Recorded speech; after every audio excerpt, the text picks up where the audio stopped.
창세기 26장 12절부터 25절까지의 말씀입니다. 창세기 26장 12절부터 25절까지. 이 계시의 말씀을 봉독하는 동안에 살아계신 하나님의 음성을 친히 들으실 수 있게 되길 바랍니다. 이삭이 그 땅에서 농사하여 그 해에 100배나 얻었고 여호와께서 복을 주심으로 그 사람이 창대하고 왕성하여 마침내 거부가 되어 양과 소가 떼를 이루고 종이 심이 많음으로 블레셋 사람이 그를 시기하여 그 아버지 아브라함 때 그 아버지의 종들이 판 모든 우물을 막고 흙으로 메웠더라. 아비멜렉이 이삭이 이르되 내가 우리보다 크게 강성한즉 우리를 떠나라. 이삭이 그것을 떠나 그랄 골짜기에 장막을 치고 거기 거류하며 그 아버지 아브라함 때에 팠던 우물들을 다시 팠으니 이는 아브라함이 죽은 후에 블레셋 사람이 그 우물들을 메웠음이라. 이삭이 그 우물들의 이름을 그의 아버지가 부르던 이름으로 불렀더라. 이삭의 종들이 골짜기를 파서 샘 근원을 얻었더니 그랄 목자들이 이삭의 목자와 다투어 이르되 이 물은 우리의 것이라 하매 이삭이 그 다툼으로 말미암아 그 우물 이름을 에색이라 하였으며 또 다른 우물을 팠더니 그들이 또 다툼으로 그 이름을 신나라 하였으며 이삭이 거기서 옮겨 다른 우물을 팠더니 그들이 다투지 아니하였으므로 그 이름을 르호봇이라 하여 이르되 이제는 여호와께서 우리를 위하여 넓게 하셨으니 이 땅에서 우리가 번성하리로다 하였더라. 이삭이 거기서부터 브엘세브로 올라갔더니 그 밤에 여호와께서 그에게 나타나 이르시되 나는 네 아버지 아브라함의 하나님이니 두려워하지 말라. 내 종 아브라함을 위하여 내가 너와 함께 있어 내게 복을 주어 네 자손이 번성하게 하리라 하신지라. 이삭이 그곳에 제단을 쌓고 여호와의 이름을 부르며 거기에 장막을 쳤더니 이삭의 종들이 거기서도 우물을 팠더라. 아멘. 오늘 그 창세기 26장에 나오는 첫 대목은 창세기 12장과 창세기 20장에 아브라함이 자기 아내 사라를 누이라고 속였던 그런 그 사건의 재현인 것처럼 이렇게 보여집니다. 이삭이 그랄이라고 하는 곳에 살아가면서 그 사람들이 이제 자기를 해하고 그 아내를 이제 빼앗아 갈까봐 그 거짓말을 하는 유형이 아브라함이 했던 그런 그 유형하고 비슷한 그런 유형으로 생각합니다. 그럴 수밖에 없었던 이유가 뭘까? 이런 생각을 해봅니다. 그리고 그 마음의 중심에 어떤 생각이 있을까 하는 거죠. 그럴 수밖에 없는 환경이라는 게 있습니다. 예전에는 지금도 시골에 가면 시족 중심으로 살아가는 그런 우리나라의 독특한 문화가 있잖아요. 다른 나라도 마찬가지죠. 지역에 자기들 중심으로 살아가는 삶의 문화가 있는데 이방인이 들어오는 것을 이렇게 썩 행복해 하지 않습니다. 그리고 편안하게 받아들여지지 않습니다. 그래서 그 안에서 여러 가지 분쟁이 일어나고 텃세라는 것도 발생하고 이제 이런 일들이 우리 안에 일어나죠. 그리고 이제 그런 일들 때문에 사실은 이주해 온 사람들은 굉장히 두려움을 가지게 됩니다. 아마 이 이삭이 그렇게 거짓말을 할 수밖에 없었던 이유 중에 하나는 두려움이라고 하는 것이 그 삶에 존재했기 때문이 아닐까 이런 생각을 해보게 됩니다. 그런데 그 두려움이 이삭에게만 있는 것이 아니라 오늘 우리가 살아가는 우리들의 삶에도 그런 두려움이 있습니다. 그럼 그 두려움이 어디서부터 올까 하는 거죠. 그 두려움이 사실은 미성숙함에서부터 옵니다. 자신 없을 때 그것들을 극복해갈 힘이 없다고 생각할 때 이럴 때 우리 안에 두려움이 오죠. 저는 사람 앞에 서는 일이 굉장히 두려웠습니다. 아무도 안 믿는데 사실은 저는 굉장히 두려운 일입니다. 지금도 이 앞에 서는 이 시간이 굉장히 두렵고 힘이 듭니다. 그런데 언제부터인가 하나님이 이런 두려움들을 조금씩 치료해 가시는 것들을 발견하게 됩니다. 그 두려움을 치료해가는 그런 원천이 무엇이었을까 하는 거죠. 그 두려움을 가지고 자기 아내를 누이 동생이라고 속였는데 그 일들이 이제 사람들 앞에 탁 드러나게 되어졌어요. 그곳에서 오래 살다 보니까 그들이 하는 행동이나 또 어느 날 우연히 그 창밖에서 이분들이 살아가는 삶의 모습을 봤는데 저건 남매가 할 수 있는 일이 아니라 부부가 할 수 있는 일들을 하는 것을 아비멜렉을 비롯한 그 아말렉 사람들이 발견하게 된 거죠. 그렇게 탁 드러나게 되는, 그리고 그 드러나게 되어진 것 때문에 아말렉 족속 그리고 아비멜렉을 비롯한 그 수많은 사람들이 그것을 이렇게 안아줍니다.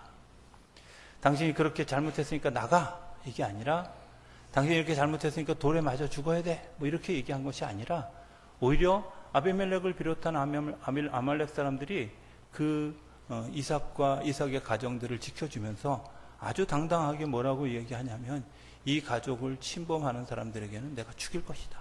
아비멜렉이 강력하게 명령합니다. 어쩌면 그 두려움을 이기는 가장 첫 번째 것이 무엇일까?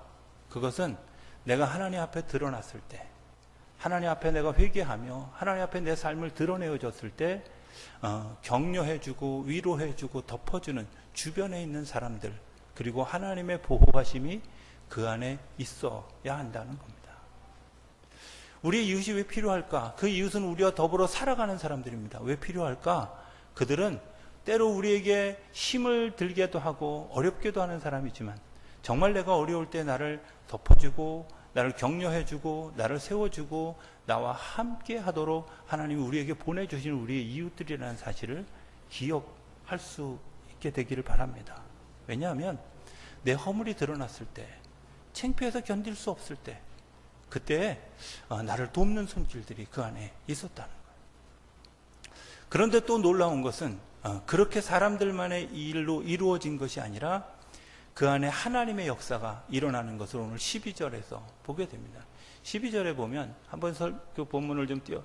이삭이 그 땅에서 농사하여 그 해에 100배나 얻었고 여호와께서 복을 주심으로, 13절에 보면 그 사람이 창대하고 왕성하여 마침내 거부가 되어졌다, 이렇게 표현하는 것을 보게 됩니다. 저는 굉장히 두 단어, 그 땅에서와 그 다음에 그 해라는 단어에 12절 한번 올려봐 주세요. 그 땅에서, 그죠? 어디서?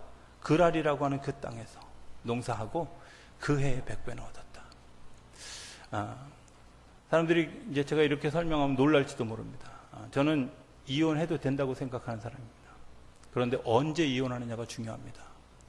싸우고 힘들고 어려울 때, 그때는 연합하기 위해서 기도해야 될 때입니다. 사람은 넘어진 자리에서 일어나는 겁니다. 내가 거기서 넘어졌는데 다른 데서 일어나면 저항력이 없습니다.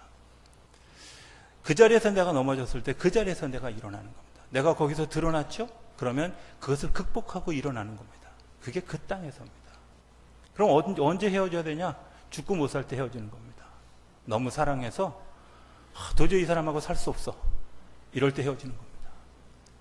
관계가 좋지 않을 때 헤어지는 것은 위험합니다. 왜냐하면 여러분들 이런 거 아셔야 됩니다. 이 세상에서 하나님 다음으로 나를 가장 잘하는 사람이 누굴까? 부모님? 아닙니다. 같이 산 사람입니다. 그 사람이 어디 가서 나에 대해서 얘기하고 다니면 견딜 수가 없습니다. 아마 그 땅에서 살아가는 것보다 더 힘든 일들을 넘어진 자리에서 일어나는 겁니다. 이삭이 하나님의 축복을 받게 하셨던 하나님의 놀라운 역사는 그 땅에서 농사하고, 그리고 그 해에 넘어진 그때로부터, 내가 하나님 앞에 발가벗겨진 그때로부터, 사람들로부터 주목받은 그때로부터, 그리고 사람들이 손가락질하는 그때로부터 사실은 시작했다는, 그때 뭐 했냐? 그 땅에서 농사하며 그 해에 100배나 얻었다는 거예요. 여러분들 농사 짓는 사람들은 100배 얻는 게 당연합니다. 그런데 중요한 건 그 뒤에 단어입니다. 그 뒤에 보면 여호와께서 복을 주심으로, 그리고 13절에 보면 이렇게 얘기합니다. 그 사람이 창대하고 왕성하여 마침내 거부가 되어졌다. 하나님의 역사하심이 그 안에 있는 겁니다.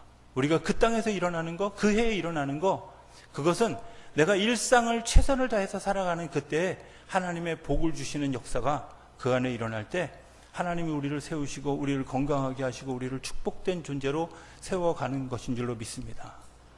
그건 너무나 당연한 사실입니다. 그런데도 불구하고 많은 사람들이 뭘 두려워? 넘어질까 두려워. 사실은 넘어지는 일은 두렵지 않습니다.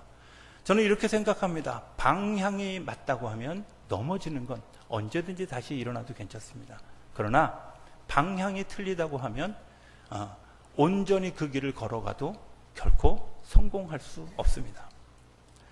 방향이 맞다면 수없이 넘어져도 괜찮습니다. 왜? 주님께서 다시 일으켜 세우실 것입니다. 주님께서 사람들을 통해서 다시 일으켜 세우실 것입니다. 우리가 정말 중요하게 생각해야 되는 것 하나가 있습니다. 그게 뭘까? 그것은 내가 방향을 제대로 가지고 걸어가고 있는가. 성경은 우리에게 분명하게 이야기합니다. 내가 너를 도울 것이다. 하나님의 약속입니다.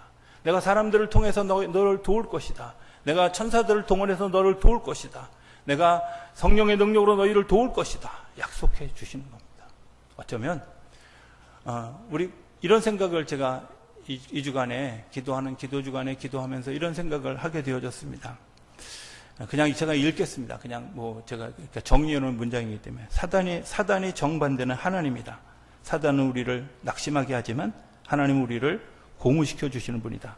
사단은 우리의 시도에 대해서 안 된다. 너는 실패할 거다. 이렇게 얘기하지만 하나님은 노력해라. 내가 너를 도울 것이다. 사단은 두려움을 주고 하나님은 우리에게 기쁨을 주고 사단은 소극적이고 하나님은 어디까지나 적극적이다.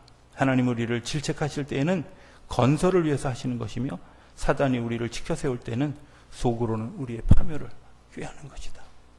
아멘이십니까? 여러분들 굉장히 중요한 일들입니다.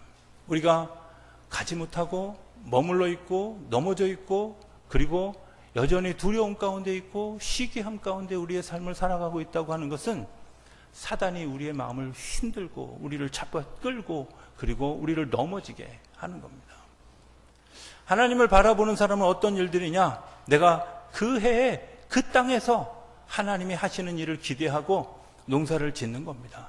내게 주어진 일을 그냥 믿음으로 가는 겁니다. 그때 하나님께서 복을 주시고 그리고 그 일들을 통해서 창대하고 왕성해지고 축복하시는 거부가 되는 그런 역사가 일어나게 되어지는 줄로 믿습니다. 하나님의 도우심으로 우리가 중요한 것 세워지는 겁니다. 하나님은 우리를 세우시는 거죠. 두려워했던 존재인 우리를 세우시는 겁니다. 그런데 거기서 끝날까? 거기서 끝나지 않습니다. 하나님께서 그 세워주었던 이 아말렉 민족을 다시 세우기 위한 하나님의 계획을 합니다. 그 아말렉 민족이 가지고 있는 그런 그 마음은 뭐냐? 15절에 보면 시기라고 합니다. 시기. 이 이삭이 잘 되는 걸 14절인가요? 시기라고 하는 겁니다. 자, 양떼와 소떼가 많아지고 부자가 되고 막 종들이 많아지니까 블레셋 사람들이 뭐 했어요? 시기하는 거예요. 시기하는 마음이 건강한 마음일까요? 네, 건강한 마음은 아닙니다. 시기하는 마음은 내 안에 뭔가 건강하지 못한 어덜트 차일드 같은 그런 마음이죠. 그런 마음을 하나님이 치유하시기 위해서 그들을 사용하시는 겁니다. 그리고 그 사람들이 세워진 이삭을 공격하는 거죠. 이삭이 우물을 파고 우물을 팔 때마다 블레셋 사람들이 이런저런 시비를 걸고 계속해서 이삭을 못 살게 굽니다. 그 이삭을 못 살게 굴 때 정말 이삭이 견딜 수 없는 그런 아픔들을 겪습니다. 오늘 성경에 나오는 대부분의 15절 이후에 나오는 대부분의 이야기는 때로는 성경을 읽으면서 이삭이 마음이 너무 힘들었겠다, 어려웠겠다, 고통스러웠겠다 이런 마음을 제가 가지게 될 만큼 굉장히 힘이 든 시간들을 지납니다. 그런데 중요한 것은 나중에 그 결론에 이르러서 보게 되면 하나님이 블레셋 사람들을 세우기 위한 하나님의 또 다른 계획이 그 안에 숨어 있었구나 하는 것을 발견하게 돼요. 마지막에 26절인가 보면 이렇게 얘기합니다. 아비멜렉이 이삭에게 다가와서 이삭아 너랑 나랑 우리 협정을 맺자. 평화협정을 맺자. 그렇게 얘기하면서 두 가지 중요한 얘기를 합니다. 하나는 하나님이 너와 함께 하시는 것을 내가 보았으므로 이렇게 얘기하고 내가 일어나 칠까 두렵다고 이렇게 얘기합니다. 내가 일어나 칠까 두렵다고. 아니 늘 도망만 다니고 자기들의 핍박만 받았던 그런 그 이삭을 향해서 하나님이 너와 함께하는 것을 보았다. 그리고 당신이 일어나 나를 칠까 두렵다. 맨날 도망갔어요. 그런데 일어나 칠까 두렵다라고 생각했던 이면에 뭘까요? 그 뒤에 계시는 하나님의 역사를 보았다는 거예요. 그 뒤에 계신 하나님의 권능을 보는 거죠. 그 뒤에서 역사하시는 하나님의 역사하심을 보았기 때문에 아비멜렉이 이 사람은 건드릴 사람이 아니라 이 사람과 협정을 맺고 이 사람과 교류하고 이 사람과 관계를 맺는 것 때문에 새로운 일들을 해야 한다고 하는 사실들을 발견하게 되어진다는 겁니다. 오늘 성경의 그 설교의 제목을 새 일, 새 역사, 복이 이렇게 제가 굳이 설명한 이유는 저는 이렇다고 생각합니다. 오늘 평신도 주일인데요. 이 평신도 주일이 도대체 어떤 의미가 있을까? 청년 시절부터 굉장히 많은 고민 가운데 하나가 이거였습니다. 보수냐, 진보냐 하는 마음입니다. 교회가 사회 참여를 해야 되냐, 아니면 말아야 되냐, 이런 부분의 문제를 가지고 굉장히 많은 고민을 해왔습니다. 제가 어느 날 하나님께서 주시는 인사이트를 발견하게 됩니다. 그게 오늘 본문에서였습니다. 네가 넘어지는 너, 쓰러져 있는 너, 좌절하고 있는 너, 그리고 정말 가지지 말아야 될 어린아이 같은 마음을 가지고 있는 그 두려움, 시기 이런 것들로 가득 찬 내 마음을 가지고는 세상을 변화시킬 수 없다는 겁니다. 그래서 하나님이 한 사람 한 사람들을 세웁니다. 여기가 보수의 역할입니다. 보수적인 신앙 교단에 가지고 있는 그런 보수적인 신앙을 가지고 있는 사람들 정말 잘 썼습니다. 건강하게 잘 썼습니다. 내가 믿음으로 잘 서서 하나님 바라보고 하나님 따라서 걸어갑니다. 그리고 하나님의 인도하심 따라서 걸어가고 하나님의 음성도 듣고 결정할 때 하나님의 인도하심을 따라서 결정합니다. 그런데 중요한 거 또 하나는 이 나를 괴롭히고 나를 힘들게 하는 이 아비멜렉 일당을 못 보는 거예요. 이들을 향해서 내가 선 사람이 뭐 해야 될까? 믿음으로 서 있는 사람, 믿음으로 서 있는 내가 도대체 무엇을 해야 될까? 그들을 구원시키는, 그들에게 하나님이 보여지게 하는, 그들에게 하나님의 역사가 보여지게 하는, 그리고 그들이 정말 하나님의 역사를 두려워하는 그런 마음을 가질 수 있도록 내가 때로는 핍박도 당하고, 도망도 다니고, 섬기고, 기대하고, 기도하고, 견뎌가는 일도 사실은 교회가 해야 될, 믿음을 가지고 있는 사람들이 해야 될 굉장히 중요한, 그게 단순히 오늘 본문에서만 얘기하는 것이 아니라 예수님이 우리에게 보여주신 이야기이기도 합니다. 예수님은 당신의 믿음으로 서 있는 것뿐만 아니라 그리고 당신의 몸을 희생해서 사람들을 살리셨습니다. 구원하셨습니다. 이사야서 53장은 이렇게 얘기합니다. 내가 채찍에 맞음으로 내가 나음을 입었다. 내가 핍박을 받는 것 때문에 내가 고통을 덜었다. 이런, 내가 십자가를 진 것 때문에 내가 구원함을 얻었다. 이렇게 이야기합니다. 그렇습니다. 믿음을 가지고 있는 사람들이 세상을 섬기는 방법은 때로는 핍박을 받기도 하는 겁니다. 때로는 욕을 먹기도 하는 겁니다. 때로는 내가 당하지 않아도 될, 당연히 내가 누릴 권리를 포기해야 될 때도 있습니다. 그런데 그것 때문에 세상을 세워가는 일들, 여기가 우리 교회가 해야 될 또 다른 진보적인 성향의 가지는 삶의 모습이라고 여겨집니다. 교회는 두 가지를 다 가져야 됩니다. 여러분들 한 분 한 분이 건강하게 그리스도의 이름으로 세워져야 되는 줄로 믿습니다. 중요한 것은 내가 세워지기까지 주님께서 그 많은 일들을 통해서 사회가 돕고 교회가 돕고 그리고 하나님이 우리의 삶을 도우시고 축복하십니다. 여러분들 그런 것 때문에 복을 누리지 않으셨습니까? 그렇다면 이제 우리가 해야 될 일이 있습니다. 온몸으로 그것을 저항하며 이제 새로운 역사를 세워가는 일들을 하여야 한다고 하는 겁니다. 그들이 하나님을 보아야 합니다. 그들이 하나님의 역사를 보아야 합니다. 그리고 하나님이 함께 하시는 것들을 고백할 수 있어야 합니다. 그것을 위해서 교회가 해야 될 일이 도대체 무엇일까? 그것은 내가 하나님께서 주시는 그 마음을 가지고 결단하고 견뎌가는 거죠. 십자가의 삶은, 십자가의 영성은 맞는 겁니다. 벌거벗기우는 겁니다. 그리고 내 의지가 아니라 다른 사람의 의지에 모든 것을 맡겼다 할지라도 그 안에서 우리를 세우시고 새롭게 일으키시는 하나님의 역사를 기대하면서 걸어가는 겁니다. 하나님께서 우리에게 너무 놀라운 일들을 허락해 주셨습니다. 저는 이 성경을 읽을 때마다 이런 생각을 하게 됩니다. 이스라엘에서 우물을 파는 일들은 그렇게 쉬운 일이 아닙니다. 어마어마한 돈이 들고 어마어마한 노력이 필요한 땅입니다. 이스라엘 땅은 아무데나 땅 파면 물 나오는 데가 아니라 어쩌면 수십 번, 수백 번을 파야 되는 일입니다. 그 수십 번, 수백 번을 파야 되는 그 일을 하면서 간신히 물 하나를 떠다녔는데 블레셋 사람들이 와서 괴롭힙니다. 이거 우리 땅이야. 항소할 수도 있고 소송할 수도 있잖아요. 반항하지 않았습니다. 그리고 다른 곳으로 옮겨가서 또 팠는데 거기서 끝난 게 아니라 또 찾아와서 또 이야기합니다. 우리 거라고. 그래서 다른 지역으로 이사해서 거기서 우물을 팠습니다. 그런데도 찾아와서 그대로 괴롭힙니다. 그럼에도 불구하고 이삭이 그 일을 그만두지 않습니다. 또 다른 곳에 우물을 파기 시작했을 때 이 아비멜렉이 찾아왔습니다. 그리고 그렇게 협정을 맺고 나니까 그 뒤에 물 파러 갔던 종이 와서 이야기합니다. 우물을 파는데 성공했습니다. 우물을 파는데 성공했습니다. 그게 브엘세바입니다. 언약의 우물, 맹세의 우물이라고 이렇게 표현하는 우물이죠.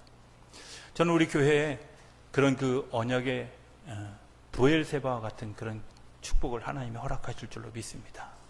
우리 교회가 그저 그냥 나 하나 세워진 데서 그치는 것이 아니라 이제는 나를 세워주신 그 하나님의 은혜, 그리고 나를 세워주신 그런 그 이웃들의 도움, 사랑, 이제는 그들을 세우기 위해서 때로는 내가 고생도 하고, 때로는 내가 힘이 들기도 하고, 때로는 내가 아프기도 하고, 때로는 내가 힘이 들기도 한 일들을 감당해야 될 줄로 믿습니다.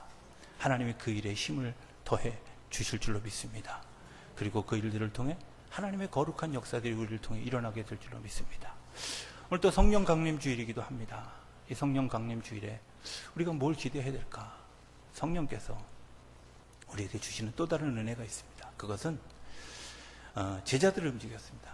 예수님이 제자들과 3년 동안 할 때 예수님이 제자들을 훈련시키셨습니다. 뭐 했을까요? 할 수 없는 사람들 세운 겁니다. 잘난 사람, 그들도 훈련시키고, 또 버려진 사람, 그들도 훈련시키고, 마태 같은 죄인도 훈련시켜서 그들을 세웠습니다. 그리고 예수님이 돌아가시고 그들에게 성령의 능력이 들어가고 난 다음에 그들에게 이렇게 이야기합니다. 사도행전 1장 8절에 보면 오직 성령이 너에게 임하시면 어떻게 하라고? 권능을 받으라 이거야. 여러분 세워져야 된다. 내가 세워지고 나는데 뭐 하라고? 나가서 증인 되어지라고. 증인이라는 말, 말투스라는 말인데요. 이거는 내가 순교자라는 뜻입니다. 세상에서 죽을 각오로 내가 가서 복음을 전하라는 겁니다. 세상을 세우라는 겁니다. 세상에서 살아계신 하나님의 역사를 드러내라는 겁니다. 때로는 거기에 고통이 있습니다. 지난 수요일날 우리 엄장로님이 얘기했던 것처럼 우리가 그리스 그 광대한 땅을 걸어가면서 정말 버스 타고 가도 지겨운 땅을 사도 바울이 걸어갔습니다. 며칠이 걸릴지도 모르고 몇 달이 걸릴지도 모르는 그 길을 걸어가면서 복음을 전했습니다. 누가 시켜서 한 것도 아니고 오직 뜨거운 성령의 마음을 가지고 내가 저들을 세우고 저들을 새롭게 세우고 저들을 일으켜야 된다고 하는 그런 그 간절한 마음 때문에 그 일들을 마다하지 않고 한 번만 간 것도 아니라 1차, 2차, 3차에 떼서 전도 여행을 떠났고 그런 일들을 걸어갔습니다. 무엇 때문에? 주님께서 나를 세워주신 것처럼 이제 내가 누군가를 세워야 돼요. 내가 이제 누군가를 세우고 세상을 세우고 세상에서 살아계신 하나님의 역사를 보여주어야 된다고 하는 그런 간절한 마음이 그 안에 있었기 때문입니다. 오늘 그 성령의 역사가 저와 여러분들 가운데 일어나게 되길 바랍니다. 내가 세워지고 그리고 나를 통해서 세워질 또 다른 역사를 기대하며 걸어가는 주님께서 성찬의 자리에서 제자들에게 이렇게 말씀해 주셨습니다. 이것은 내가 너희를 위해서 주는 내 몸이다. 이것을 먹을 때마다 나를 기억해라. 뭘 기억할까요? 예수님의 십자가 사건을 기억하는 것 아니겠습니까? 나를 세우시기 위해서 죽으셨던 그 십자가 사건. 내가 이것을 너희에게 주는다. 너희가 받아 마셔라. 그리고 이것을 먹을 때마다 너희들이 나를 기억해라. 뭘 기억할까요? 주님께서 십자가에서 흘리신 피, 보혈을 기억하라고 하는 겁니다. 그 보혈은 나를 죄속해 주시기 위해서, 나를 용서해 주시기 위해서, 나를 세우시기 위해서, 나를 건강하게 하시기 위해서 흘려주신 보혈입니다. 오늘 저 여러분들이 이 성찬을 다시 한번 대하게 될 겁니다. 여러분들 안에 그런 성령의 거룩한 역사가 있게 되기를 기대합니다. 그리고 그것 때문에 새 힘을 얻고 이제 내가 세워지는 것뿐만 아니라 나를 통해서 세워주실 또 다른 하나님의 역사를 기대하며 걸어가는 귀한 일들이 저 여러분들 가운데 일어나게 되기를 주 이름으로 축복합니다. 우리 잠시 기도하는 시간 갖겠습니다.